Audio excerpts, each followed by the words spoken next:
Oh, wow, look at that. The Intercoastal and the sun is coming up. And today is Monday, October 10th. And I'm Kenny Polcari, your host of the party. And remember, today is a holiday, so the banks and the bond market is closed. So it might be a muted day on Wall Street, or maybe it won't. So what is it? What is it that we need to know that's going to get your day started, right? Well, let's think about just what happened on Friday. Stocks got smashed on the back of that strong NFP report and more hawkish commentary coming out of everyone at the Fed. It's a big economic data this week, right? We got PPI, we got CPI, we got retail sales all filling up the calendar this week. And add in the earnings parade, and all I could say is bring in the clowns. Zelensky bombs a key bridge over the weekend, and Vlad bombs the capital city last night. Saudis trying to explain their way out of the production cuts, not really having a good time at that. And what are we having for dinner tonight? Well, we're going to have the Braised Short Ribs, which I made yesterday for dinner and put it all over Twitter, so I was asked to repost it. So a jittery stock market prepares for a big, big week, right? Top of mind and center stage is going to be both the PPI and the CPI reports due out this week. The PPI, the Producer Price Index, which speaks to inflation at the manufacturing level, is due out on Wednesday. And then the Consumer Price Index, which speaks to the inflation on the consumer level, is due out on Thursday. Both are expected to remain elevated at 40-year highs, which confirms and explains the hawkish commentary from anyone that receives a Federal Reserve paycheck. In addition, on stage left, we're going to get retail sales data due out on Thursday as well, and that's going to give some insight into how the consumer is faring and then what that implies about the economy. Now, here's a hint. We're starting to hear stories about excess inventories at some retail outlets, which is leading to talk of, guess what? Holiday shopping sales. Can you believe that? Holiday shopping sales, and it's coming up quick because it's already almost Halloween, right? And then on stage right, it's also the beginning of the third quarter beauty pageant, right? Leading the parade are going to be reports coming from the four biggest banks, JP Morgan, Citibank, Wells Fargo, and Morgan Stanley. But we're also going to hear from the likes of Pepsi, Delta Airlines, and Domino Pizzas, to name a few more. So now here we are. We've been talking about this for weeks now. Companies have guided lower for a variety of reasons. Demand destruction, stronger dollar, rising interest rates, inflation eating away your income. You pick your poison. For whatever reason, it's causing analysts to slash and burn estimates, hopefully taking them down to levels that will make it appear as if 70+% of the reporting companies will beat the number. Historically, that number is somewhere in the mid-70s, right? 70% of companies, 75% of companies beat. But it's been as high as 82% only a couple of quarters ago. I expect that we're going to see a season that's going to show between 70 and 73% of companies beating. But again, remember, earnings are history. They are what they are, right? It is what it is. It's going to be what the C-suite is saying about the next 6 months. And that includes metrics like the operating margins, profit margins, supply chain issues, consumer behavior, business climate, monetary policy, anything that's going to affect their business. So get ready to hear that. I think we're going to hear lots about the strong dollar, but we've been talking about that. Now, to just get a taste of what this may look like, all you have to do is look what happened on Friday with AMD's announcement. And if you didn't see it or you somehow forgot, let me remind you. On Friday, the company warned of a revenue shortfall and lowered guidance on gross margins. The alert said that third quarter revenue is expected now to come in near $5.6 billion. Sounds like a lot of money, but that's down $1.1 billion from the prior guidance, and that caused a host of analysts to cut their estimates. KeyBank, Piper Sandler, Barclays, Morgan Stanley, Raymond James, Truist Financial, Wells Fargo, Baird, Stifel, and Bank of America all lined up to slash their estimates and the outlook. And that caused investors and traders and the algos to take 14%. Or $9.40 out of the stock before the 4 p.m. bell rang. In sympathy, they took down NVIDIA, down another 8% or $10.50. And Intel, they took down 5.5% or $1.50. In addition, the news that the U.S. is imposing stricter rules on U.S.-made chips for export to China did not help the sector. The SOX, which is the iShares Semiconductor ETF, lost 6% on Friday and will most likely continue to struggle in the next couple of weeks until we get some more clarity on what that may mean. In fact, the headline, along with stronger non-farm payroll report and the drop in unemployment, which confirms a tight labor market, also confirms a continued aggressive Fed, right? And all that helped to take the broader market down as well. By the end of the day, The Dow gave back 630 points, or 2.1%. The S&P choked up 105 points, or 2.8%. The Nasdaq off by a stunning 420 points, or 3.8%.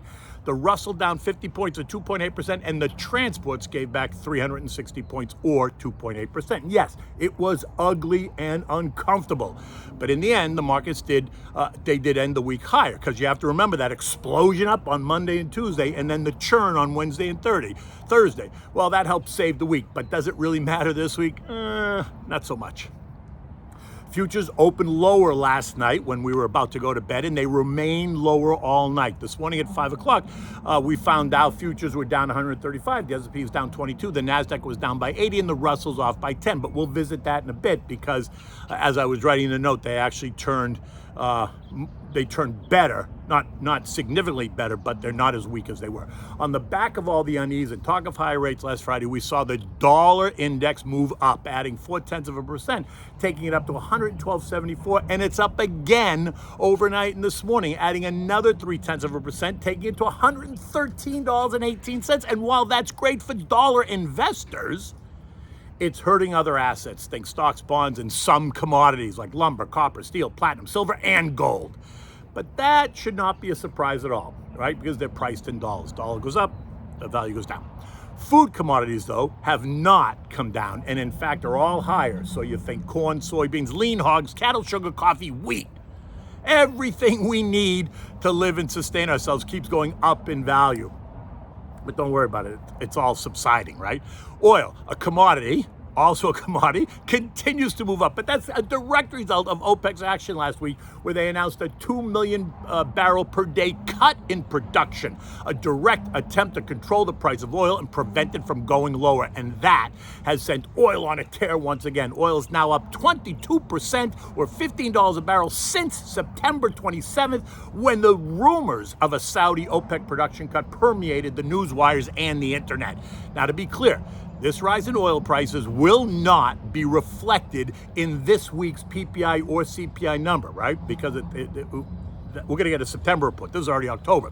So if we see a slight decline this week in those measures, it will be short-lived, because if oil continues to surge, then next month's PPI and CPI will reflect that increase, resulting in what I had been fearing all along. A supposed peak in inflation would be met by a slight decline before resuming its path higher again.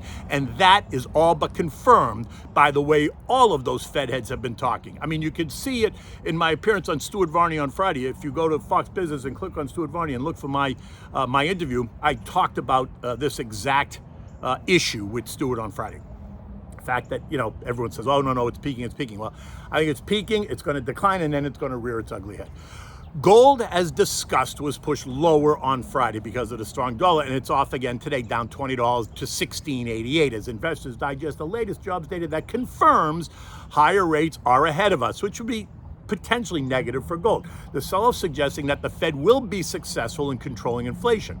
But if the jury is still out on that, and if the psyche changes daily, so you have to be careful. So if it doesn't tame inflation, expect gold to go back up, right? As we continue to navigate ourselves through this mess. Treasury yields continue to move up. The 10-year Treasury ending the day yielding 3.88%. The 2 years now yielding 4.3%, and the 5 years yielding 4.14%, marking the 11th week of yield increases and the 17th week of the curve inversion. And if you're worried about capital preservation, I told you this on Friday, take a chunk of money and buy 2-year Treasuries. You're going to earn 4.3% guaranteed, sleep at night, no risk. And that'll give you income, certainly, and some stability if you hold it full term, right? Especially in this unstable time. Now, if you wait another day or two, you might see yields go even higher, and that's going to put more pressure on stocks. But you're going to lose on the equity, but you'll gain on the yield. So one way or the other, it's just you pick your time. Utilities would also be expected to suffer as rates rise, because 2-year rates are now better than what most utilities are paying in a dividend yield, right? So as discussed on Friday, that poses a real challenge for investors. I'm just saying, utilities pay about a 4% dividend. 2-year Treasuries are now yielding 4.3%. So you figure it out. As noted above, U.S. futures were down, but they've recovered a bit at 6 o'clock in the morning. The Dow's gone slightly positive while the other indexes just remain south of the unchanged line. Global markets are also down. China, which finally opened after a week-long holiday, lost 2.3%, while Hong Kong lost 3%, Australia down 1.6%. Japan, Taiwan, and South Korea were all closed for a holiday. Chip stocks in Asia got smashed. Shanghai Fundun Microelectronics collapsed by 24% in early trading on Monday. And while most of you don't know that stock or even own that stock, it speaks to what is going on in the sector. But it is also a Chinese stock, so take it with a grain of salt. Just FYI, personally, I don't play in China. I don't think there's any reason to. There are plenty of other places to invest your money that allow for clarity and transparency, something that China, in my view, has trouble with, right? And at any moment, they could change the rules and completely screw up your investment. So I stay away from investing directly in China. I have exposure through other names, but not directly. European stocks are also under pressure this morning. Not big, but big enough that they're tracking kind of the global negativity. Tech is taking it on the chin, right? Think about what happened overnight in Asia. And in the UK, the Bank of England, right, the BOE, announced more liquidity measures to help assuage and calm the markets after the chaos that was created 2 weeks ago. The original plan was for the bank to halt those emergency purchases this Friday, right?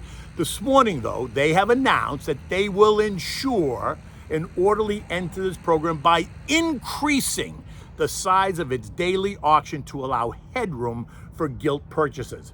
Essentially what that means is that they're getting ready for more chaos in the gilt market, right? So they want to be prepared. They're telling you that they're gonna be standing there ready to support it. So this announcement is trying to preempt any panic that could cause the LDI funds, right, the liability-driven investment funds in the UK, from imminent collapse. And that was kind of the move 2 weeks ago because that was the fear. So they're doing it again today.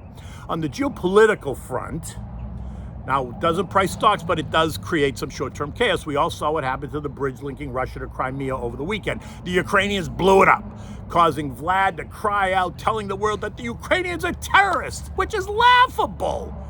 That event dealt another blow to Vlad. As it was a key supply route for his war in that country. So overnight, what did Vlad do? He bombarded the capital city of Kiev, causing untold loss of life and infrastructure damage. But remember, it's the Ukrainians who are the terrorists in this situation, right? I mean, it's laughable. It's almost, I mean, it's sad, right? It's completely sad. It's not laughable in a good way, but it's unbelievable to think that he's calling someone else a terrorist. And not to be left out, the Saudi oil minister, Abdulaziz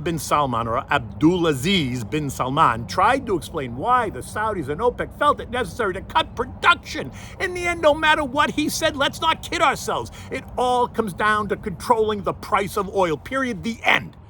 Note that oil is up 22% in the 8 days that this whole conversation has started. So who's kidding who? The S&P closed at 3639, down 630.